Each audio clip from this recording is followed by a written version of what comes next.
Nesta aula, vamos falar de uma das aplicações de força para o movimento harmônico simples.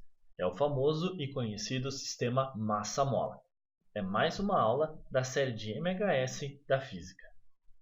O sistema massa-mola, então, que vai discutir o movimento harmônico simples em uma aplicação, constitui de uma mola com uma certa constante elástica. Essa matéria também já foi estudada na física, mas vamos colocar aqui para você relembrar. Um sistema composto, então, por uma mola, nós precisamos lembrar da força elástica, K vezes X, onde o K é a constante da mola e o X a sua deformação. Nós temos aqui, então, uma massa, M, e uma mola com uma constante elástica. Nós vamos considerar para o sistema massa-mola um sistema perfeito, ou seja, sem atrito. O sistema aqui não tendo atrito, você vai perceber nessa primeira ilustração aqui, que se essa caixinha está numa determinada posição, essa mola então está puxando essa caixinha para a posição de equilíbrio. E essa força é a força elástica aplicada aqui na mola. Essa força vai fazer com que essa massa volte para a posição de equilíbrio.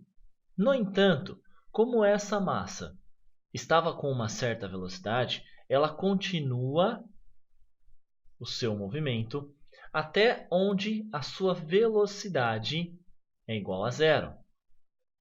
A partir desse instante, uma outra força passa a agir. Da mesma natureza, uma força elástica, porém contrária à força inicial, que faz com que essa caixa volte no movimento positivo da trajetória. Pensando aqui como positivo, positivo e positivo, o movimento para frente. Nós já vimos isso lá na aula de força do movimento harmônico simples. Essa força ela é sempre restauradora. O que significa isso? Vai sempre tentar levar essa caixinha para a posição de equilíbrio. E o movimento fica indo e voltando, indo e voltando. Então, vai e volta, vai e volta. Por ser um sistema sem atrito, você percebe que essa caixinha está voltando, agora vai para frente, depois volta, vai para frente. E a força, o sinal da força e o sinal da posição ficam invertendo. Pois bem, esse é o movimento harmônico simples. O movimento harmônico simples consiste em um movimento periódico. A letra T maiúscula vai falar do período. E esse é o objetivo da nossa aula, encontrar o período dessa massa ligado a essa mola através dos parâmetros que nós temos aqui, então, através da constante elástica da mola e da massa.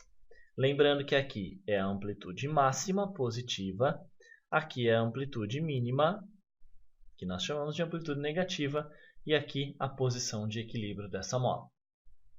Nós temos então, por um sistema de forças, que a força resultante, ou a força aplicada ao movimento, ou a força aplicada à mola, que causa o movimento, é a força elástica.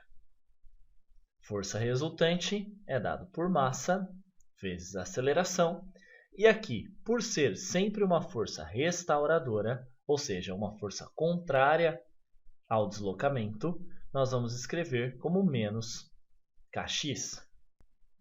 E aí, você já precisa aqui relembrar do conceito de aceleração para o movimento harmônico simples. A aceleração no movimento harmônico simples é dado pelo ômega ao quadrado, que é a velocidade circular uniforme, vezes o x, que seria a amplitude aqui no caso.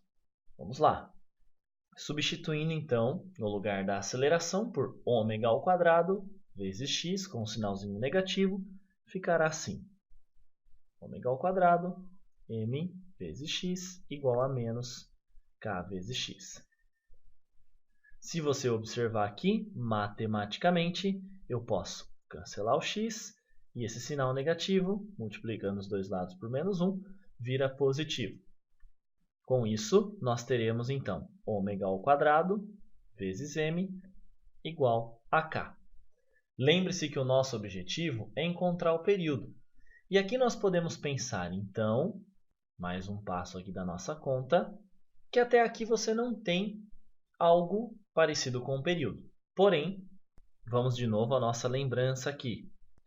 Lá da aula de movimento circular, o ômega, ou a velocidade angular, é dado por 2π sobre o período. Então, aqui nós temos o período. Ele está escondido aqui no ômega. Vamos lá. Seguindo aqui, para encerrar a nossa continha. Você vai ter, então, esse ao quadrado. Eu vou simplificar ele da seguinte maneira. 2π sobre t, sobre o período, é o ômega. O ao quadrado, eu vou passar ele aqui na forma de raiz de k sobre m. Apenas para efeito de estudo, essa equação é apresentada como período do movimento massa-mola, onde nós teremos, então, período, vem para cá, você mantém o 2π e inverte aqui o m e o k para ficar mais fácil de você conseguir guardar a formulinha. Se você tiver com dúvida, escreva aí nas suas anotações. O m é a massa da caixinha aqui e o k é a constante elástica da mola. Com isso, você consegue descobrir o período. As unidades do Sistema Internacional, todas elas. A força em Newton, o x em metros, o k em Newton por metro, a aceleração, metro por segundo ao quadrado, a massa em quilos. Portanto, o período estará em segundos.